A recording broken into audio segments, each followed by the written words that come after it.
A user story is a short, informal description of a feature or functionality from an end user's perspective. User stories capture the essence of what the user needs and why, without delving into technical details. They serve as placeholders for conversations between developers, stakeholders, and users to clarify requirements, prioritize work, and ensure that the end product meets user needs effectively. User story typically follows a simple template, as a type of user, I want some goal, so that some reason. For example, as a registered user, I want to reset my password so that I can regain access to my account if I forget my password. In many Agile frameworks like Scrum and Kanban, user stories are the core elements of the backlog. From the developer's team perspective, user stories, or backlog items, can be seen as the piece of work needed to be done during one iteration. However, the backlog often contains compound stories such as themes, epics, and features, waiting to be broken down into manageable tasks for a single sprint or iteration. A common practice is to dive themes into epics, which are further broken down into features. Features are more specific, representing unique functionalities contributing to the overall objectives outlined in the themes or epics. Like epics, features can also be decomposed into smaller user stories, allowing for incremental development and delivery. For example, a theme could revolve around improving the online shopping experience for customers. This theme could be broken down into an epic titled, as a customer, I want to be able to purchase a product online, which focuses on the overarching goal of enabling online purchases. Within this epic, a user story could be, as a customer, I want to be able to select the payment option so that I can choose the most convenient one. This user story addresses a specific aspect of the online purchasing process.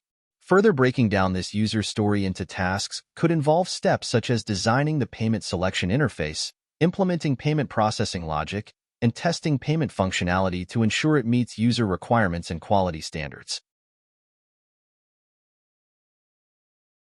However, there's no fixed formula for decomposing these compound stories. The goal is to create user stories that offer tangible value to users, known as vertical slices. Vertical slicing means implementing a feature from start to finish, delivering value to users with each iteration. It focuses on completing entire user stories or functionalities. In contrast, horizontal slicing involves addressing technical components across multiple features or user stories without immediate user value. Vertical slice approach ensures that each Agile iteration or Scrum sprint progresses towards delivering value. It's different from horizontal slicing, which adds complexity without significant progress towards user needs.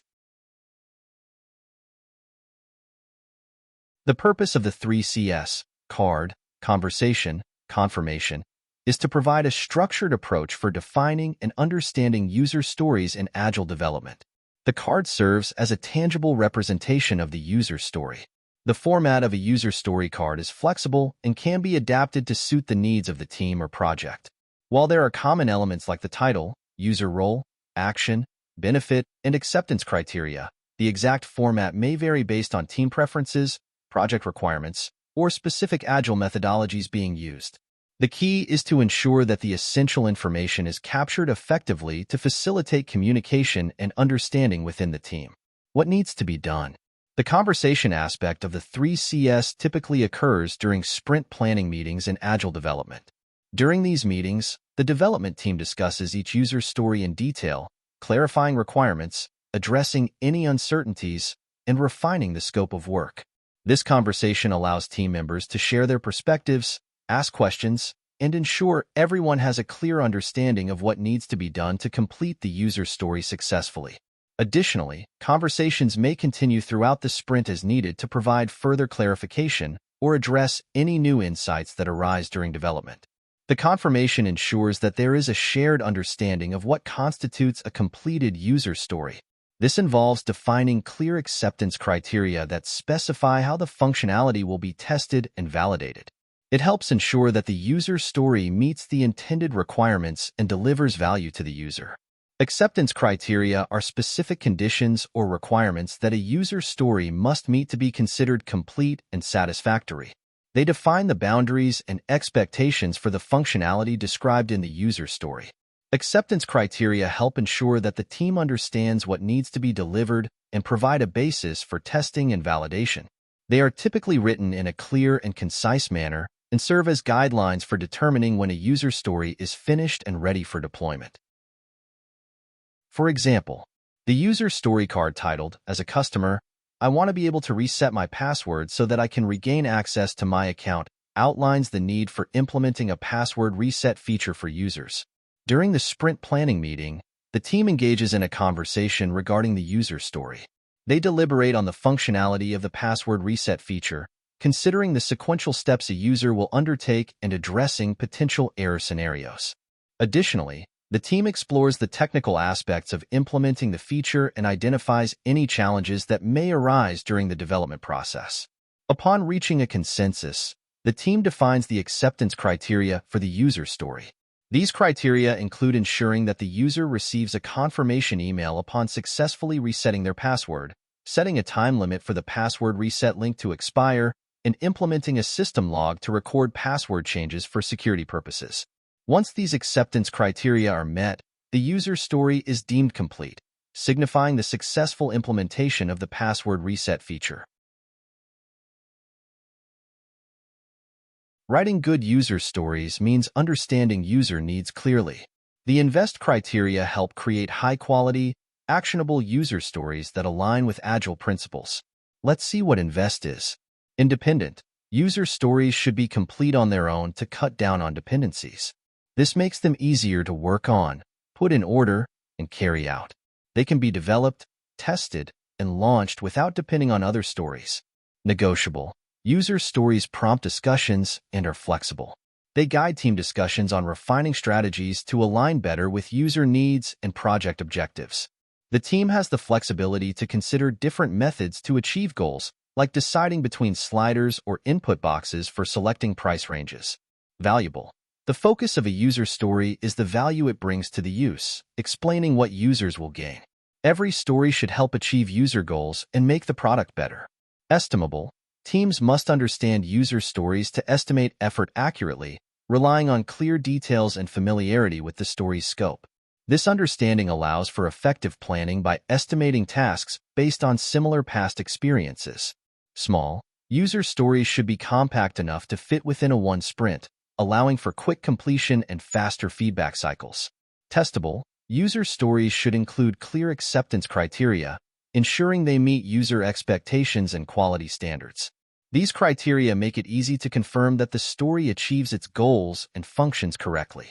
For instance, if the user story is about adding a search feature to a website, the acceptance criteria might specify that users should be able to search by keyword, filter results, and view relevant details for each item.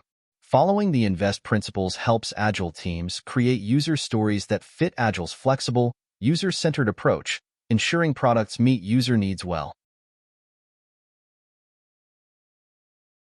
Spikes are specialized stories within Agile development aimed at mitigating risks and uncertainties associated with user stories or project aspects.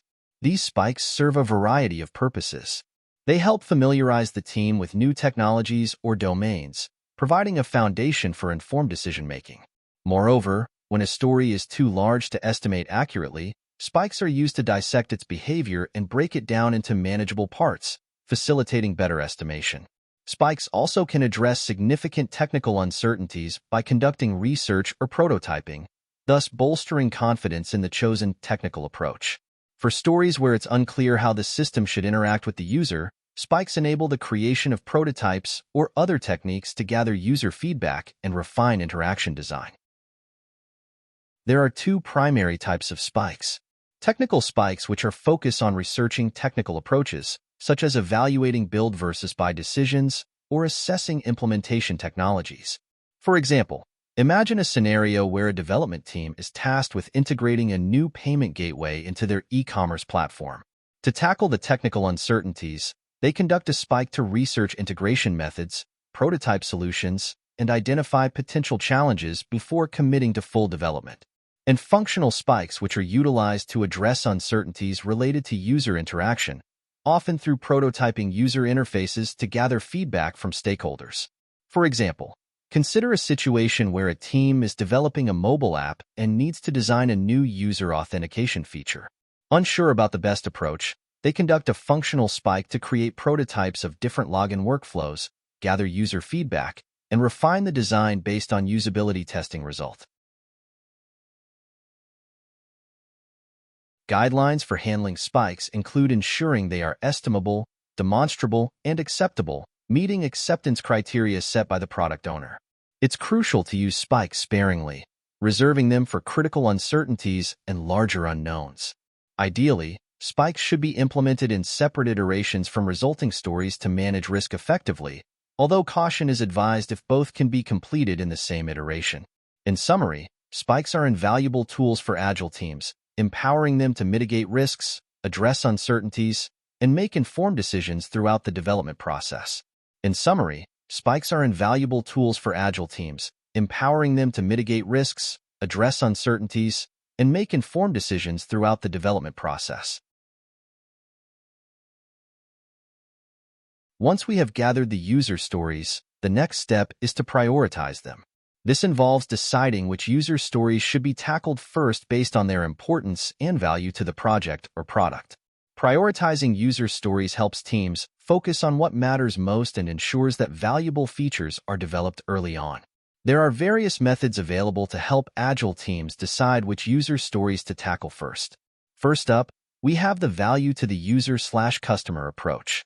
This method prioritizes user stories based on their perceived value to the end user or customer. Features that directly address user needs or pain points are given higher priority, ensuring maximum value delivery. Next, we have the Moscow method. This method categorizes user stories into 4 priority levels: must have, should have, could have, and won't have. It helps teams distinguish between essential features critical for the product's success and less critical ones that can be deferred. Moving on to the Kano model. Developed by Noriaki Kano, this model categorizes features into basic, linear, and exciters/delighters based on their impact on customer satisfaction. It helps teams prioritize user stories by focusing on features that differentiate the product and have the potential to delight customers. Lastly, we have the cost of delay method. This involves estimating the financial impact of delaying the implementation of a feature. By quantifying the cost associated with delaying a user story, teams can prioritize features that offer the highest economic returns or mitigate significant risks. Each of these prioritization methods provides valuable insights for Agile teams, enabling them to make informed decisions about which user stories to tackle first. Ultimately, the goal is to create a prioritized backlog that guides the team in delivering the most important features efficiently. The Kano model, developed by Noriaki Kano, categorizes features into 3 types based on their impact on customer satisfaction. This model aids in prioritizing user stories by identifying essential features for customer contentment and product differentiation. By organizing features into basic, linear, and exciters/delighters, teams can effectively prioritize user stories, focusing on those that significantly enhance customer satisfaction and provide a competitive edge. The basic features are a must-have features necessary for product viability. User stories for basic features ensure minimum customer expectations are met. The linear features are features with a proportional relationship to customer satisfaction. User stories related to linear features prioritize incremental improvements in satisfaction. And the exciters and delighters are unique features that differentiate the product and delight customers. User stories for these features prioritize creating customer loyalty and a competitive advantage. Graphically, the model depicts 3 curves. The basic features curve. Satisfaction increases as basic features are added, but further enhancement doesn't significantly boost satisfaction. The linear features curve. Satisfaction rises proportionally with investment in linear features. And the exciters and delighters curve. Even a small investment in exciters and delighters generates high customer satisfaction, crucial for differentiation and loyalty. Prioritizing user stories according to the Kano model ensures focus on delivering maximum value to customers while differentiating the product in the market. This approach aligns development efforts with customer preferences, effectively allocating resources for optimal results. Another example is prioritizing features based on the cost of delay, COD, is crucial for maximizing economic returns in a program. This approach involves estimating the COD, which represents the financial impact of delaying the implementation of a feature. There are three methods for prioritizing work based on the economics of COD. Shortest job first. When two features have equal COD, prioritizing the smallest feature first yields the best economic returns. This minimizes the overall cost of delay. High delay cost first. If two features require similar effort, prioritizing the one with the highest COD reduces the overall cost of delay. This ensures that features with higher value are implemented first. Weighted shortest job first. When features have different COD and effort estimates, prioritizing based on the ratio of COD to effort leads to the best economic outcomes. This approach favors features with the best value to delivery time ratio. High WSJF, weighted shortest job first, and low WSJF refer to prioritizing work items based on their WSJF score. The WSJF score is calculated by dividing the cost of delay, COD, by the job size, duration. High WSJF first prioritizes work items with the highest WSJF score, meaning they have a higher potential for economic benefit relative to their size. These are typically features or tasks that have a high cost of delay and can be completed relatively quickly. Low WSJF first, on the other hand, prioritizes work items with lower WSJF scores. These items may still have value, but they are less urgent or impactful compared to those with higher WSJF scores. While high WSJF first and low WSJF first are similar in concept to shortest job first and high delay cost first, respectively, they are not exactly the same. Shortest job first prioritizes tasks based solely on their duration, while high delay cost first prioritizes tasks based on their cost of delay. WSJF, on the other hand, combines both factors, cost of delay and job size, to prioritize work items for maximum economic benefit. Estimating the cost of delay involves understanding the value of a feature in terms of user preference, the impact of time on that value, and the potential for risk reduction or opportunity enablement. User value is the perceived importance of a feature to users relative to other features. Time value considers how user value changes over time, with some features being more valuable when delivered early. Risk reduction and opportunity enablement value assesses the impact of a feature on mitigating risks or exploiting new opportunities. By considering these factors, teams can estimate the cost of delay and prioritize features effectively. You can read more about user stories in Chapter 6, and the Kano model and the cost of value in Chapter 13.